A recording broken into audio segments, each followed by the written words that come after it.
Alhamdulillah. Alhamdulillahilladzi ja'ala al-Islam aqidatan wa syari'atan wa rahmatan lil alamin. Asyhadu an la ilaha illallah wahdahu la syarika lah wa asyhadu anna sayyidina wa nabiyyana Muhammadan 'abduhu wa rasuluhu la nabiyya ba'dah. Allahumma shalli wa sallim wa barik ala sayyidil mursalin wa imamil muttaqin wa ala alihi wa ashabihi wa man da'a ila Allah bi da'watil Islam wa man tamassaka bi sunnati rasulih ila yaumil qiyamah. Amma ba'du. Fa ya ibadallah, ittaqullaha haqqa tuqatih wa la tamutunna illa wa antum muslimun.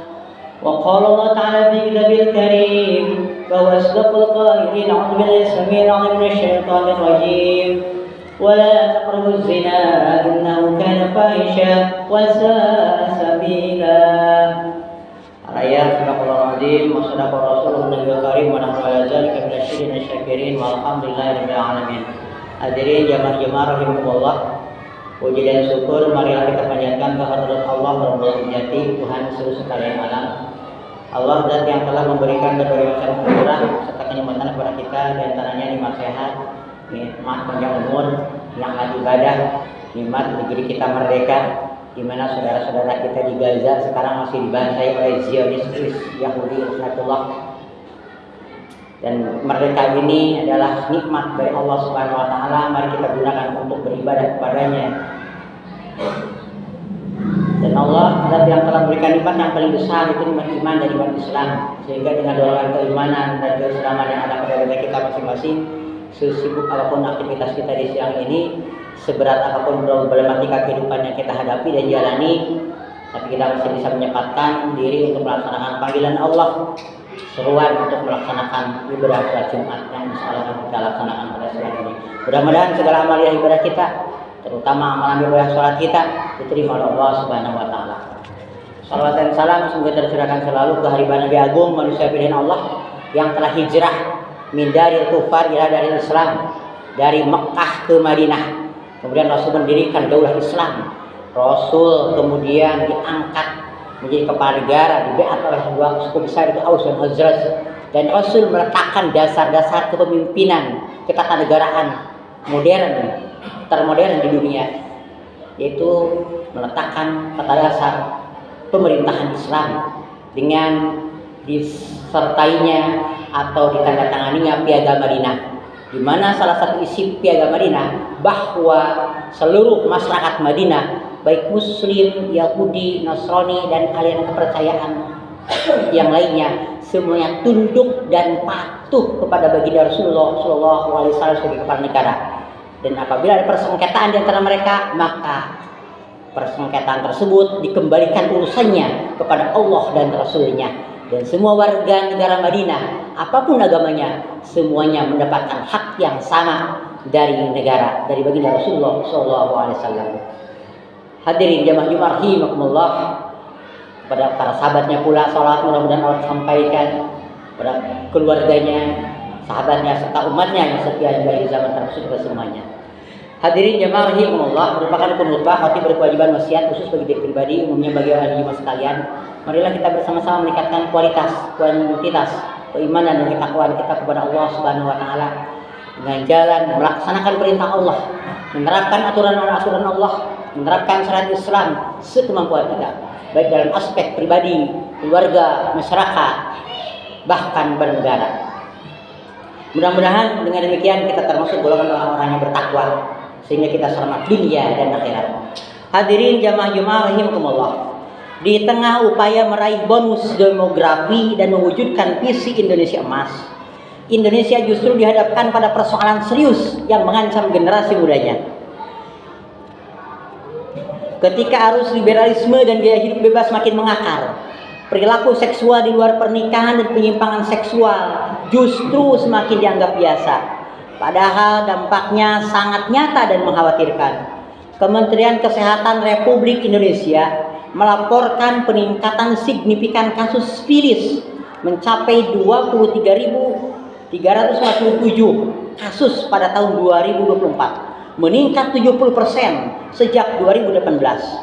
Data BKKBN juga menunjukkan bahwa 59% remaja perempuan dan 74% remaja laki-laki usia 15 sampai 19 tahun telah melakukan hubungan seksual di luar nikah. Nauzubillah.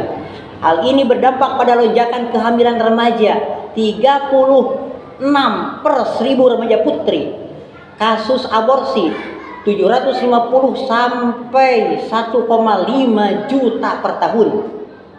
Serta peningkatan penyakit menular seksual dengan lebih dari 4.500 kasus infeksi menular seksual atau IMS di kalangan muda pada tahun 2024 dan 2.700 remaja usia 15 sampai 18 tahun hidup dengan HIV hingga Maret 2025. Perilaku seksual menyimpang pun turut menyumbang peningkatan penularan. Terbukti dari penggerebekan 2 pesta gay di Puncak Bogor yang melibatkan puluhan peserta.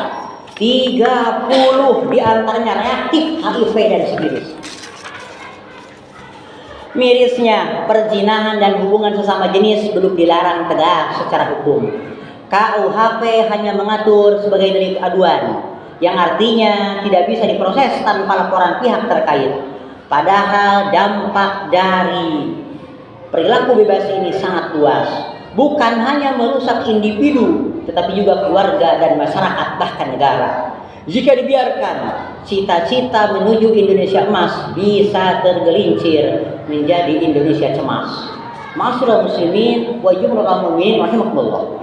Islam adalah satu-satunya peradaban yang secara tegas dan total melarang perzinahan serta perilaku seksual menyimpang. Allah Subhanahu wa taala mewahyukan kepada Nabi dalam Al-Qur'an, "A'udzubillahi minasyaitonirrajim. Wa la taqrabuz zina. Innahu kana fahisyah wa sa'a sabila." Janganlah kalian mendekati zina. Sungguh zina itu adalah perbuatan keji dan jalan yang terburuk. Quran surah Al-Isra surah ke-17 ayat 32. Rasulullah sallallahu alaihi wasallam pun bersabda, "Ma min dzambin ba'da syirki billahi adabu indallahi min nutfatin wada'ha rajulun fi rahimin la tahillu lahu." Tidak ada dosa setelah syirik yang lebih besar daripada dosa seorang lelaki yang menumpahkan spermanya pada rahim yang tidak halal untuk dirinya. Hadis riwayat Ibnu Abi Dunya. Beliau juga bersabda, "La'anallahu man 'amila 'amala qaumi Lutin." Allah telah melaknat siapa saja yang melakukan perbuatan kaum Lut atau liwat atau hubungan seks sesama jenis. Hadis riwayat Ahmad dan At-Tirmizi sebagai larangan keras atas hubungan sesama jenis.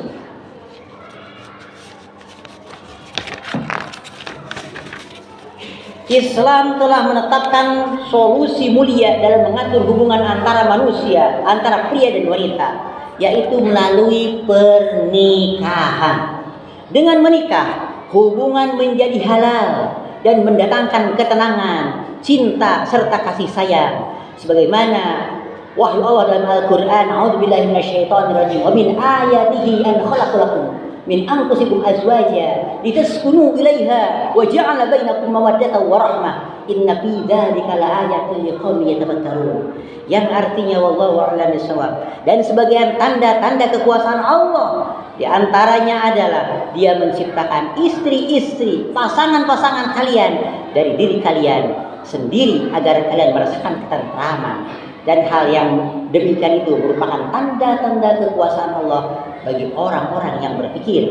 Quran surah Ar-Rum surah 30 ayat 21.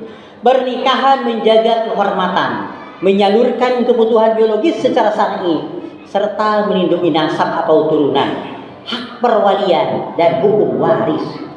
Sebaliknya, perzinahan membawa kerusakan besar dalam kehidupan pribadi dan sosial.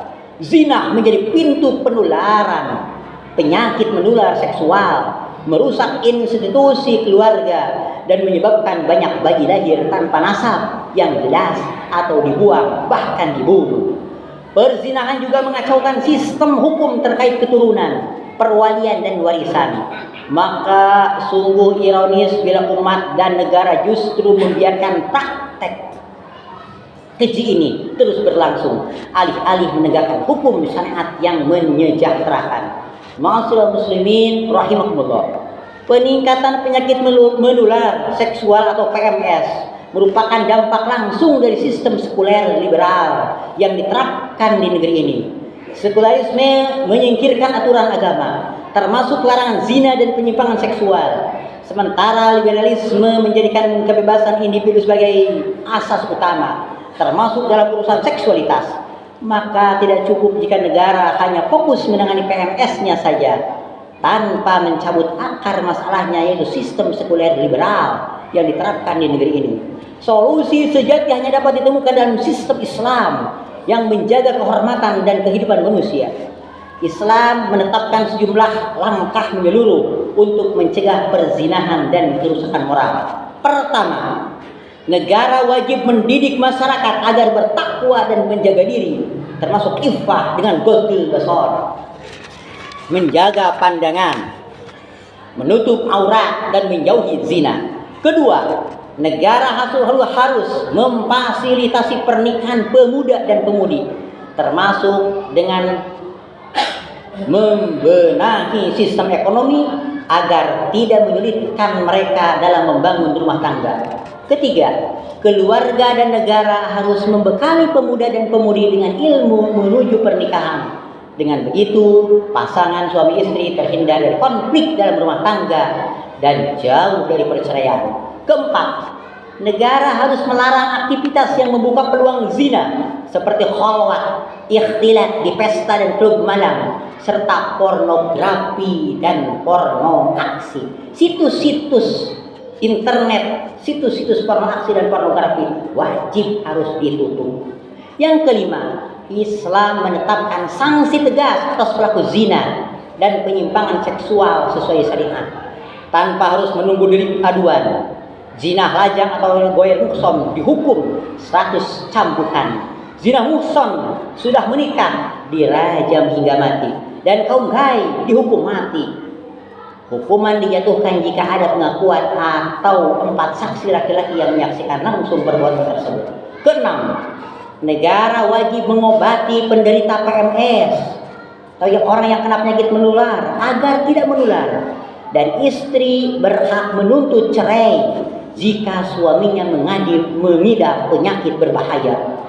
Semua solusi ini hanya dapat diterapkan dalam sistem Islam secara kafah yang hanya mungkin diwujudkan dalam naungan khilafah. Tanpa itu, kerusakan moral dan penyakit sosial ini mustahil diberantas dengan tuntas. Sudah saatnya umat menyadari bahwa berbagai kerusakan moral dan penyakit sosial yang merajalela hari ini bukan sekadar masalah individu, melainkan akibat dari diterapkannya sistem hidup sekuler liberal yang memisahkan agama dari kehidupan Islam. Islam sebagai satu-satunya sistem hidup yang diturunkan oleh Allah Subhanahu wa taala memiliki seperangkat aturan yang menyeluruh dan solutif untuk menjaga kehormatan, keturunan, dan kesehatan masyarakat. Maka menerapkan syariat Islam secara kafah dalam naungan khilafah bukan hanya kewajiban syar'i, tetapi juga kebutuhan mendesak demi menyelamatkan kehidupan generasi dan menegakkan kehidupan yang bersih, bermartabat, dan diberkahi Allah Subhanahu wa taala. Hadirin jemaah Allah, itulah khutbah yang mau disampaikan. Mudah-mudahan ada manfaatnya di tahun baru hijrah ini. Mari kita hijrah dari perbuatan buruk kepada perbuatan baik, dari zina kepada menikah, dari bermaksiat kepada Allah menjadi taat kepada Allah Subhanahu wa taala. Min fikratil jahiliyah, dari pemikiran jahiliyah, pemikiran kufur kepada pemikiran Islam yang akan menyelamatkan manusia dunia sampai akhirat. Barakallahu lakum fil Qur'anil Karim wa nafa'ani wa fihi min al-ayatil hakim wa taqabbal minni wa minkum tilawatahu innahu sami'un alim wa qul rabbi warham wa anta khairur rahimin.